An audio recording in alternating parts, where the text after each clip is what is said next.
नमस्कार। मैं आप सबका स्वागत करता हूँ। वैसे ये जिस विषय पर आज हम कुछ बात करना चाहते हैं उसमें स्वागत शब्द बहुत अच्छा नहीं होता है, क्योंकि मैं चाहता हूँ कि दिल्ली और इसके आसपास, और विशेष केंद्रित अपनी बात दिल्ली के आसपास करेंगे, लेकिन पूरे देश में जो हवा के प्रदूषण को लेके, पानी के प्रदूषण को लेके जो बहुत भयंकर स्थिति आई है, उसमें मैं आप लोगों का भी और आप लोगों के द्वारा बहुत से लोगों का एक ध्यान आकर्षण करना चाहता हूँ।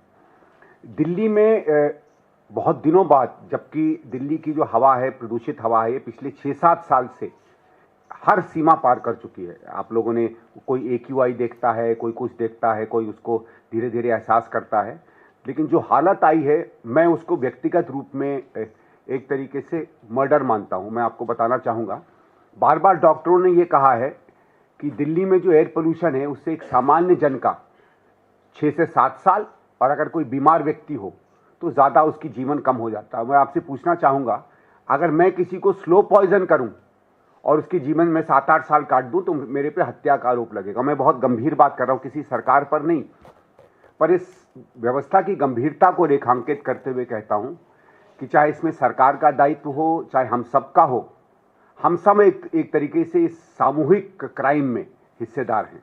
और इसलिए मैं चाहता हूं इस बात को हम लोग और भी हाईलाइट करें। जो 4-5 चीजें निकल कर आ रही हैं, मैं उस पर भी आप लोगों का थोड़ा सा ध्यान आकर्षण करना चाहूंगा। एयर पोल्यूशन ठीक है, बहुत से ऐसे इसके कारण हैं, लेकिन 5-6 इसके ऐसे मुख्य कारण हैं जो सीधे सीधे सरकार के जो कर्तव्य हैं उसके अंदर आते हैं। और इसीलिए हमारी, चाहे दिल्ली की सरकार हो, चाहे हमारे वो जो इलाके जो आसपास के प्रदूषित हैं उन राज्यों की सरकारें हों, ये इसमें ये कहकर कि इसमें किसानों की गलती है, हवा की गलती है, जनसंख्या की गलती है, ये कहकर बच नहीं सकते। और इसलिए मैं चाहता हूं कि एक नागरिक के रूप में भी हम लोग सोचते हुए अपने सरकारों पर अब वो सवाल उठाएं और उनको विवश करें कि वो 7-8 ऐसी चीजें जो बहुत साधारण रूप से की जा सकती थी वो करें। मैं इसको पॉलिटिकल नहीं करना चाहता था, क्योंकि एयर पोल्यूशन कोई पॉलिटिकल इशू नहीं है, लेकिन 2003-4-5 में आपके ही दिल्ली शहर ने क्रांतिकारी परिवर्तन किया था पर्यावरण में।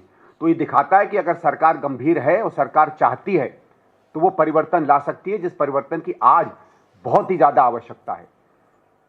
पहली चीज मैं इस बात को स्पष्ट करना चाहता हूं कि जो कारण है पोल्यूशन के, वो एक थोड़ा बहुत पराली का जलना, और जो कुछ कभी कभी कहा जाता है कि दिवाली के पटाखों से संबंधित, ये कुछ ही दो एक ऐसे कारण हैं जिससे थोड़ा बहुत सर्दियों के मौसम में प्रदूषण ज्यादा महसूस होता है। लेकिन जिन चीजों के कारण प्रदूषण हो रहा है, खासकर जो खतरनाक प्रदूषण हो रहा है, वो पूरे साल सतत दिल्ली में चलता है, उसमें कोई कमी नहीं आ रही है। क्योंकि हम लोगों को धुआं दिखने लगता है, क्योंकि डेंस होता है, फॉग आता है, इसलिए हम उसको आसानी से स्मोक कह पाते हैं।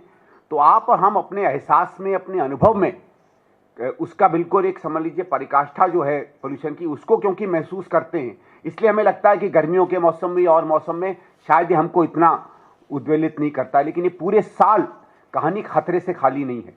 कुछ बरसात के मौसम, उसमें तो आप प्रकृति को ही धन्यवाद कर सकते हैं, जब सारा प्रदूषण बह जाता है। उसके अलावा हालत ऐसी है कि रहने लायक अब ये शहर नहीं बचा है। सबसे प्रथम जो चीज मानी जाती है, और वो पराली नहीं है जो बार बार हमारी सरकारें हमें गुमराह करती हैं। जब तक पंजाब की सरकार नहीं थी, आम आदमी पार्टी पंजाब पर मर दिया करती थी। जब पंजाब में आम आदमी की सरकार आ गई तो वो उत्तर प्रदेश और हरियाणा पर सारा दोष मरने लगी। बीजेपी की सरकार आई तो उसे फिर से पंजाब दोषी दिख गया। तो इन दोनों पार्टियों से भी मैं कहूंगा कि यार, अपनी राजनीति फिर कर लेना, 3-4 साल बाद चुनाव है तब कर लेना। कुछ तो ध्यान दीजिए हम लोगों की स्वास्थ्य की चिंता पर, कुछ तो ध्यान दीजिए अपने नागरिकों पर। यह हम मानते हैं कि दिल्ली का नागरिक दुर्भाग्य से पर्यावरण पर वोट नहीं दे रहा है, जो मुफ्त में मिलता है उन चीजों पर ज्यादा ध्यान दे रहा है, लेकिन उसके अलावा सरकार का एक कर्तव्य भी होता है जो आपको पूरा करना चाहिए, भले उससे वोट मिले ना मिले। नहीं तो आने वाला समय याद करेगा कि हमारी सरकारों ने हमारे जीवन के साथ वो खिलवाड़ किया जो सरकारों को नहीं करना चाहिए। पहला इसका मैं विषय लाता हूं, जो सबसे बड़ा माना जा रहा है, वो व्हीकल पोल्यूशन है, जो 30 से 45% के करीब वहां से पोल्यूशन आता है। और क्यों आ रहा है? और देखिए, पिछले 10-12 साल में कुछ बहुत बड़े परिवर्तन तकनीक में आए हैं। उन परिवर्तनों का मैं थोड़ा सा आपको दूंगा कि जो ट्रकें हमारी पुराने डीजल में 10,000 पीपीएम के करीब प्रदूषण किया करती थी, वो घट के आज 10 पीपीएम हो गया है। BS4 BS6 के बीच में 90 से 100% के करीब नॉक्स, जो सबसे ज्यादा पोल्यूटिंग माना जाता है, वो कम हुआ है। टेक्नोलॉजी गाड़ियों की बेहतर हुई है। मैं ये कह रहा हूं कि इन सब बदलावों के बावजूद भी आज क्यों हवा हमारी खराब हो रही है। हमारी सरकारें बड़ी आसानी से कह देती हैं व्हीकल बढ़ गए, पहले 10,000 थे आज 15,000 हो गए। तो इस बात को क्यों नहीं कहते हैं कि आज जो हर व्हीकल है वो पर व्हीकल बहुत कम पोल्यूशन दे रहा है उसके बनस्पत जैसा हाल हमारे से 8, 10, 15 साल पहले था। तो इस तरीके के छलावे में क्यों सरकार हम लोगों को बेवकूफ बनाना चाहती है। ये केवल इसलिए नहीं है कि क्योंकि पॉपुलेशन बढ़ रही है या व्हीकल बढ़ रहे हैं, और वो बढ़ेंगे। अगर आप दिल्ली प्रगति कर रहा है या ये देश प्रगति करता है या कोई भी देश करता है तो उसमें व्हीकल बढ़ते हैं। और अगर आपको ये नहीं है कि आप व्हीकल बढ़ते हुए पोल्यूशन से आते हुए व्हीकल से आते हुए पोल्यूशन को टैकल कर सकते हैं तो आप सरकार कहने लायक संस्था नहीं है। तो व्हीकल और पोल्यूशन में सबसे ज्यादा चीजें जो आज मानी जा रही हैं वो एक तो ये है कि हमारी जो उसकी गति है ट्रैफिक की वो कम हुई। मैं एक आंकड़ा आपके सामने देना चाहता हूं कि उसी दिन में माना जाता है कि करीबन ट्रैफिक का एवरेज स्पीड होती है 20 से 22 से 23 किलोमीटर प्रति घंटा, वो शाम को घट के 15 के करीब हो जाती है। सिर्फ इस 8 या 10 किलोमीटर 5 या 6 किलोमीटर की रफ्तार की कमी होने से 2.5 गुना ज्यादा पोल्यूशन जो है एक व्हीकल देता है। अब आप समझ लीजिए इसी दिल्ली में जब इंफ्रास्ट्रक्चर ढंग का हो गया था, जब फ्लाईओवर्स बनने लगे थे, जब सड़कें टूटी हुई नहीं मिलती थी, तो हमारा एवरेज उस समय रफ्तार जो है 35 से 40 किलोमीटर हुआ करती थी।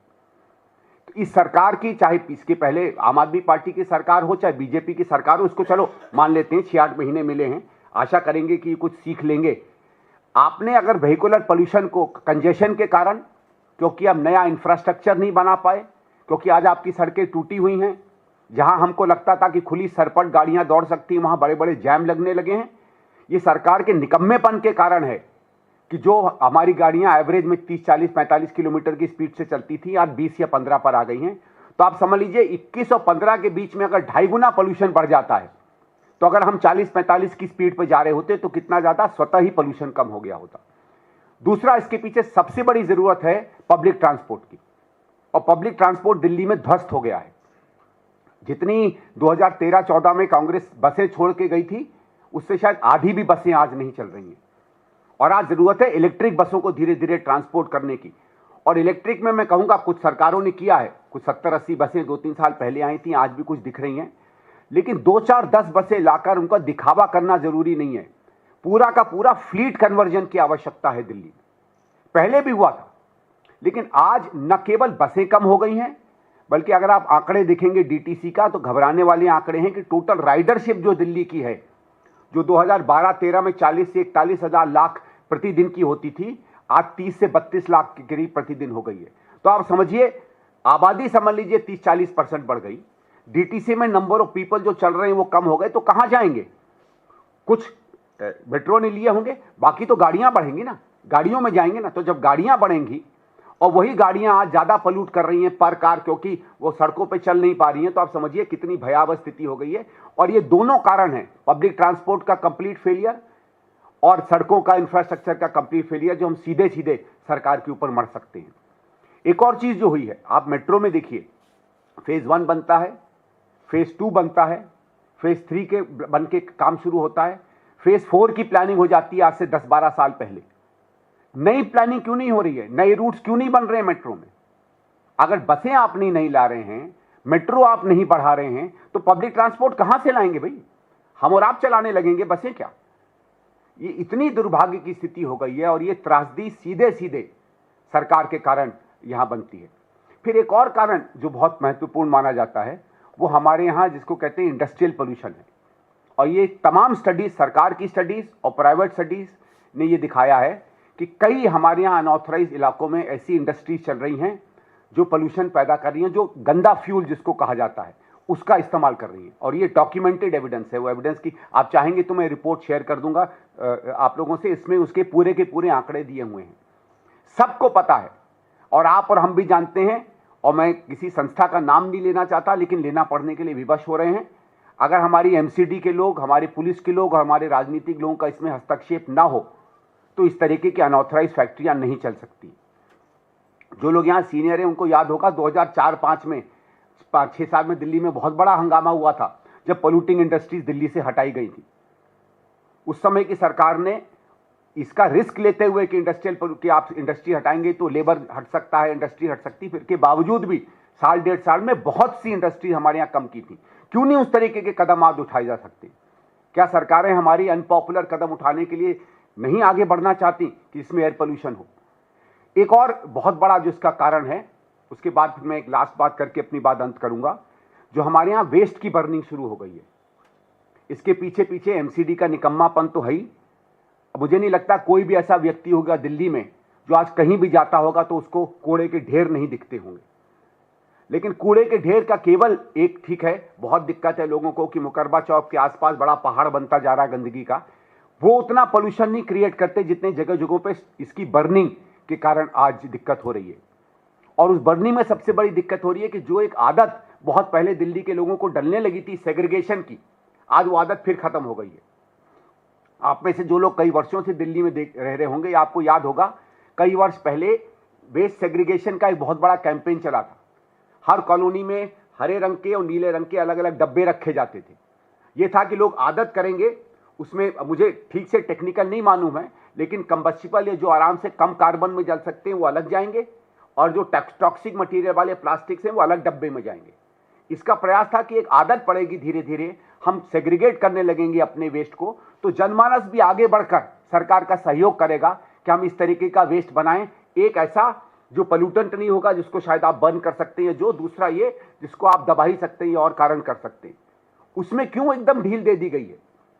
मैं मानता हूं ठीक है, इस सरकार को लगता है कि दिवाली में पटाखे आने चाहिए। मुझ जैसा व्यक्ति भी हमेशा लालयित था कि भाई मैं पटाखे नहीं चला पाता, उसमें मैं इसमें नहीं जा रहा क्या सही है क्या गलत है, लेकिन जब इसमें सरकार एक कदम उठा सकती है तो इन चीजों में क्यों नहीं सरकार उठा सकती और लोगों को प्रेरित कर सकती है? भाई सरकार ने आगे बढ़ के सबसे कहा है कि हम ग्रीन पटाखे इस्तेमाल करें, तो वेस्ट सेग्रीगेशन में भी आप आगे आ सकते हैं, और मुझे पूरा विश्वास है दिल्ली की जनता आगे बढ़ चढ़कर सरकार की इसमें मदद करेगी। फिर आपको याद होगा बहुत साल पहले एक नई स्कीम आई थी वेस्ट टू एनर्जी प्लांट्स की। एक हमारे गाजीपुर में लगा हुआ है, एक सहदेव नगर के पास, ओखला के पास लगा हुआ है। वेस्ट टू एनर्जी प्लांट्स क्यों बंद हो गए? जब टेक्निक अवेलेबल है, पूरी दुनिया में कूड़े को जलाकर उससे एनर्जी बनाई जाती है। तो एक मुझे नहीं याद है, मुझे याद है कि अरविंद केजरीवाल ने एक अजब सा शगुफा छोड़ दिया था कि इसके धुएं से कैंसर होता है, और ये 2013-14 का माहौल था, उसमें पता नहीं क्यों लोगों ने अपनी पूरी साइंटिफिक अंडरस्टैंडिंग छोड़ के उस व्यक्ति के पीछे पड़ गए, और एक इतनी अच्छी टेक्निक जो दिल्ली में सरकारें इस्तेमाल कर सकती थी, इसको कूड़े में डाल दिया। तो इन चीजों पे मैं आप लोगों के माध्यम से चाहता हूं कि सरकार अब गंभीरता से काम करे, और जो मैं बातें कह रहा हूं, जो मैं सोल्यूशन दे रहा हूं, ये कोई मेरे सोल्यूशन नहीं है, ये एक्सपर्ट्स के हैं, विशेषज्ञों के हैं, और इसी तरीके का काम दिल्ली में एक समय हो चुका है और उसने नतीजे दिखाए थे। और इसलिए मैं चाहता हूं आप सबका कि जो मैं बात आज एयर पोल्यूशन की कर रहा हूं उसमें हम गंभीरता से सवाल लें। मैं इसमें धन्यवाद भी करना चाहता हूं राहुल जी का। कल उन्होंने शायद कल या परसों एक पत्र लिखा है या ट्वीट किया है सरकार को कि 10 तारीख से हमारे अधिवेशन चल रहा है, और ये एक राष्ट्रीय समस्या है। इस राष्ट्रीय समस्या को राष्ट्रीय समस्या लेकर सरकार इस पर चर्चा करे, उस चर्चा से व्यापक लोगों से बात करे। मैं तो यहां तक डिमांड करूंगा कि इसमें एमपी लेवल पे, किसी लेवल पे अगर कोई कमेटी बना सकें उसको बनाएं, तमाम दलों के लोगों को लें। मैं दिल्ली सरकार को भी, एलजी साहब को अपील करता हूं कि यहां लोगों को इकट्ठा करें, इसको एक जन मूवमेंट की तरह करें। और व्हीकल्स में आप इंफ्रास्ट्रक्चर पे पैसा इन्वेस्ट करिए, आप बसों के सिस्टम पे पैसा इन्वेस्ट करिए, आप मेट्रो पे पैसा इन्वेस्ट करिए। आपको पॉपुलिस्ट राजनीति करने के लिए, पैसा बहाने वाली राजनीति करने के लिए बहुत समय है, मैं उसमें जाऊंगा ही नहीं। लेकिन अगर सरकारें सारा पैसा फ्री में निकाल देंगी तो मूलभूत काम के लिए पैसा नहीं बचता है, और ये दिल्ली का सबसे बड़ा दुर्भाग्य है। Thank you.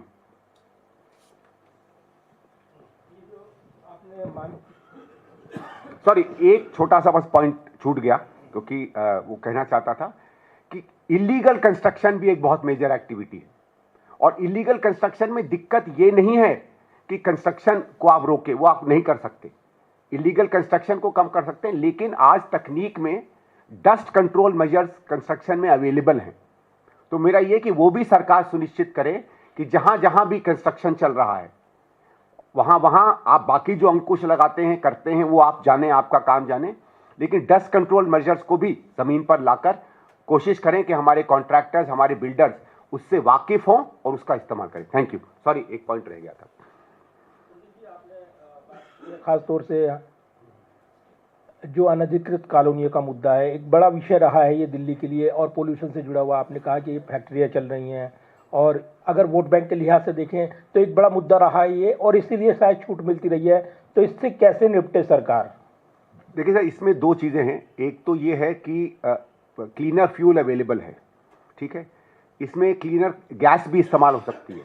मैं ये नहीं कह रहा हूँ कि अगर आप नहीं हटाना चाहते हैं कुछ इंडस्ट्रीज़ को, तो गैस का भी इसमें ज़रूरत है। और इसमें जो विशेषज्ञ कह रहे हैं वो ये कह रहे हैं कि हमारे गैस पे जो टैक्सेशन सिस्टम है वो उसको बहुत महंगा कर देता है।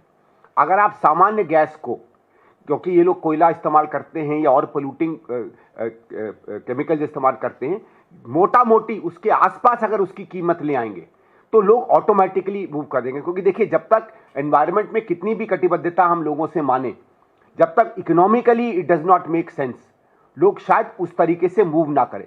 या तो सरकार का डंडा चले और इतनी सख्ती करें, पर हमने देखा है हमारे समाज में इतनी सख्ती कभी एक हद से ज़्यादा चलती नहीं है।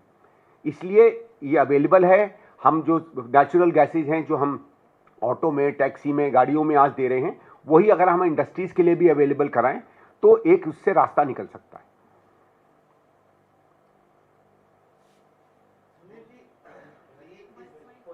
लेकर कई तरह के एक्सपर्ट्स हैं जो कहते हैं कि कुछ शॉर्ट टर्म और कुछ लॉन्ग टर्म मेजर्स सरकारों को लेनी चाहिए। ये सरकार जब दिल्ली में आई बीजेपी की, छठ से पहले एक वातावरण बनाने की कोशिश की गई थी कि आर्टिफिशियल रेन, क्लाउड सीडिंग और इन तमाम चीज़ों से इस बार कम से कम दिल्ली के लोगों को गैस चैम्बर से मुक्ति मिलेगी। ये आपको लगता है कि सरकारें सीरियस नहीं रही हैं? क्योंकि कुछ चीज़ें ऐसी हैं जिनको शॉर्ट टर्म मेजर लेके लोगों को राहत दिया जा सकता है और कुछ लॉन्ग टर्म प्रयास किए जा सकते हैं। देखिए, इस सरकार पर अगर कहें तो मैं ये कहना चाहूँगा कि चुनाव के समय इन्होंने हवा के प्रदूषण का, पानी के प्रदूषण का, जमुना जी को साफ करने के मुद्दे रखे थे। ये भी हम लोगों को मालूम है, जो इस बात को गंभीरता से देखते हैं, कि ये कोई 5-6 महीने में होने वाले काम नहीं है। सरकार को भी इस बात को, लोगों को कॉन्फिडेंस में लेना चाहिए था कि बड़े काम का असर आपको 3, 4, 5 साल में ही मिलेगा, और मुझे पूरा विश्वास है कि जनता उसमें धैर्य रखती। लेकिन अगर सरकार बड़बोलेपन में चली जाएगी कि हम 3 महीने में साफ कर देंगे, आप अब की बार छठी मैया का जो आप स्नान करते हैं उसमें आपको साफ पानी मिलेगा, तो अगर आप ऐसे वायदे करने लगेंगे जो संभव ही नहीं है, सिर्फ नाटक को छोड़ के, तो फिर औंधे मुंह सरकार गिरती है। और आज जो सरकार के प्रति लोगों के अंदर में एक गुस्सा है इसका, वो इसी से है। अगर आप साफ कहते हैं कि ठीक है साहब, हम उतनी अभी भी जमुना जी नहीं साफ कर पाएंगे। देखिए, आप सबने रोज देखा है कि वो कौन से केमिकल डाल के वो झाग हटा दिया जाता है जमुना जी पे। अरविंद केजरीवाल भी वही करते थे। उस समय बीजेपी अरविंद केजरीवाल पर उंगली उठाया करती थी। आप भी वही कर रहे हैं, क्योंकि ये सिर्फ दिखावे के मेजर्स हैं। लॉन्ग टर्म में सबको मालूम है, और सबको मालूम है कि दिल्ली की जमुना जी आज क्यों गंदी है। भाई, मैं आपको छोटे आंकड़े देता हूं। 1998-99 में हमारा टोटल सुएज ट्रीटमेंट की कैपेसिटी दिल्ली में 330 MGD थी, जो 2013-14 तक बढ़ के करीबन 610 MGD के करीब हो गई। आज भी 11-12 साल बाद वो 646 है। सुएज ट्रीटमेंट प्लांट आप इंक्रीज नहीं करते हैं तो जमुना जी खुद साफ हो जाएंगी क्या? सबको पता है कौन से नालों से गंदगी आ रही है। सबको ये मालूम है कि जहां से जमुना जी दिल्ली एंटर करती हैं उसमें 1% होता है पोल्यूशन का, और जैसे ही नजफगढ़ नाला, 2-3 और नाले जहां जमुना जी में मिलते हैं, उसके बाद जमुना जी क्रॉस कर जाती हैं, तो इतना बुरा हाल जमुना जी का हो जाता है कि जो आज के आंकड़े हैं वो दिखने लगते हैं। आपको जगह मालूम है, आपको कारण मालूम है, क्यों नहीं सुएज ट्रीटमेंट प्लांट्स बने? इसमें तो मैं थोड़ा बहुत धन्यवाद करना चाहूंगा सुप्रीम कोर्ट का, कि 2-3 साल पहले उन्होंने एलजी साहब की अध्यक्षता में एक कमेटी बनाई है। वो कह रहा है कि जो इंटरसेप्टर प्लांट्स हैं जो गंदे नालों को साफ करेंगे, उसमें सुना है कुछ प्रगति हो रही है। क्या हो रही है मैं ठीक से नहीं जानता हूं, लेकिन उनका एक हाई लेवल कमेटी है जो कुछ छापती रहती है। चलिए, सरकार, दिल्ली सरकार नहीं कर पाई, सुप्रीम कोर्ट के प्रभाव से, एलजी साहब के हस्तक्षेप से ही हो जाए तो हो जाए। तो उसके अलावा मैं कह रहा हूं कि सरकार को भी, बीजेपी की सरकार को भी कुछ गंभीर कदम लेने पड़ेंगे। और जैसे मैंने कहा, कुछ आपके कदम लोकप्रिय नहीं होंगे। आपको सिर्फ ये दिखाना है कि आपने 15 दिन में जादू कर दिया, तो जादू तो केवल इल्यूजन होता है। और वही इल्यूजन उन्होंने अब की बार भी किया। तभी देखिए, जब उन्होंने दिखाने की कोशिश की कि जमुना जी में सफाई हो गई है, तो लोगों ने उन घाटों को दिखा दिया कि कुछ मतलब झूठे घाट बनाए गए या पता नहीं कहां से पानी आया। और बेकार में वो जो कार्यक्रम जिसमें हम ज्यादातर श्रद्धा की बात करते हैं, वो कार्यक्रम राजनीतिक रूप से कंट्रोवर्सी बन गया। संदीप जी, सड़कों पे पानी की फॉगिंग हो रही है, पानी गिराया जा रहा है, आपने कहा सरकार को ठोस कदम उठाना चाहिए, क्या लग रहा है सरकार देखिए, क्यों बच रही पानी है? वाला कदम बहुत इमीडिएट है। पानी वाले कदम से क्या होता है, डस्ट सेटल कर जाती है। डस्ट इतनी दिक्कत नहीं है। देखिए, डस्ट का प्राकृतिक रूप से भी हमारी जिस तरीके से नोज बनी है, उससे प्राकृतिक रूप से हम डस्ट को मैनेज कर लेते हैं। डस्ट की प्रॉब्लम क्या होती है कि ये जो बहुत माइक्रो पार्टिकल्स हैं, सल्फर डाइऑक्साइड के और NOx के, इनके ये डस्ट में लिपट जाते हैं और फिर उसको टॉक्सिक बना देते हैं। तो वो ठीक है, जहां जहां चलेगा कुछ सेटल कर जाएगी, लेकिन बाकी जो पोल्यूशन है वो तो फिर वहां भर जाएगी ना भाई। इसका मतलब है कि समझ लीजिए नीचे आग लगी हुई है, बर्तन गर्म हो रहा है, आप ऊपर से एक एक करके बर्फ डाल रहे हैं। 1 मिनट के लिए समझ लीजिए अगर 100 मिलीलीटर पानी है तो 5 मिलीलीटर पानी ठंडा हो जाएगा, वो फिर उबलने लगेगा। जो आग जिससे उबल रहा है उस पर तो काम करिए। इसलिए मैं कह रहा हूं, चलिए ठीक है। आपने जो पहला सवाल पूछा गया था शॉर्ट टर्म मेजर्स का, मैं शॉर्ट टर्म मेजर में नहीं जा रहा हूं, क्योंकि सरकार को भी मुझे नहीं लगता ठीक से पता है। ग्रैप 1, ग्रैप 2, ग्रैप 3 ये भी शॉर्ट टर्म मेजर्स हैं। आपको याद होगा एक समय में बहुत हल्ला हुआ था ऑड और इवन का, वो भी शॉर्ट टर्म मेजर्स हैं। और ऑड और इवन के बाद कोई पोल्यूशन कम नहीं हुआ था, ट्रैफिक कम हो गया था। तो हम जैसे लोग जो गाड़ियों में घूमते हैं वो तो बहुत खुश थे कि जहां 15 मिनट लग रहे थे वहां 10 ही मिनट लग रहे थे, लेकिन उसके अलावा बड़े पोल्यूशन में उसका कोई असर नहीं पड़ा था। तो शॉर्ट टर्म मेजर्स आप रखिए, ग्रैप 1, ग्रैप 2, ग्रैप 3, ग्रैप 4, जिसकी जरूरत है उसको करिए। लेकिन कितने दिन तक आप स्कूल बंद करते रहेंगे? कितने दिन तक आप कंस्ट्रक्शन बंद करते रहेंगे? कितने दिन तक आप गाड़ियों को कहेंगे? भाई गाड़ी भी तो आपने बेची है, हमसे रोड टैक्स लिया आपने 10 साल के लिए, और आप अपने निकम्मेपन के कारण सारा का सारा बोझ बच्चों पे डाल रहे हैं कि स्कूल मत जाइए। सारा का सारा बोझ उन पे डाल रहे हैं जिनके पास गाड़ियां हैं कि आप गाड़ी नहीं चलाइए। हमारी क्या गलती है? सड़क हमने तोड़ी है क्या? इलीगल कंस्ट्रक्शन हम होने दे रहे हैं क्या? जहां इंडस्ट्री नहीं लगनी चाहिए वहां गंदा फ्यूल हम अलाउ कर रहे हैं क्या? हमारा वेस्ट बर्निंग में आप कोई तरीका नहीं ले पा रहे हैं, दिल्ली कूड़ादान बन गया, जनता ने किया क्या? तो प्रभाव उसका बढ़ चढ़ के तो जनता, मैं कह रहा हूं ठोस कदम लेंगे तो भी जनता आपके साथ आएगी। और आप चाहते हैं कि जनता का सहयोग आए तो आगे बढ़िए, एक सशक्त सरकार की तरह काम करिए। लेकिन सशक्त सरकार का मतलब होता है जनहित में काम करना।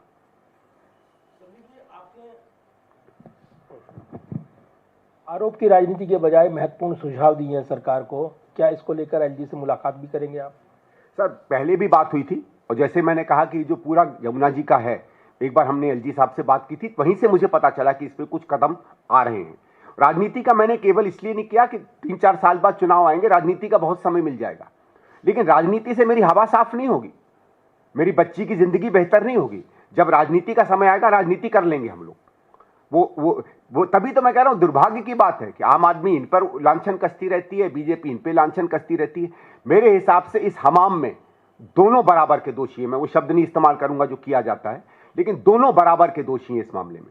इसलिए दोनों से कहूंगा बाद में कर लीजिएगा राजनीति, 4-4.5 साल बचे हैं चुनाव के लिए, कुछ तो करिए यार।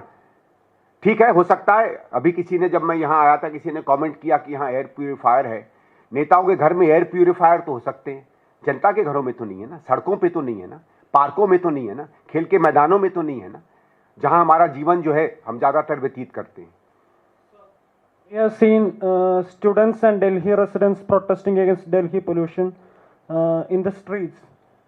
Can we expect the protest from Congress in the against pollution in the near future? Well, we have done. I think our PCC president in Delhi has done some press conferences. This press conference is also part of that, although it's at AICC level.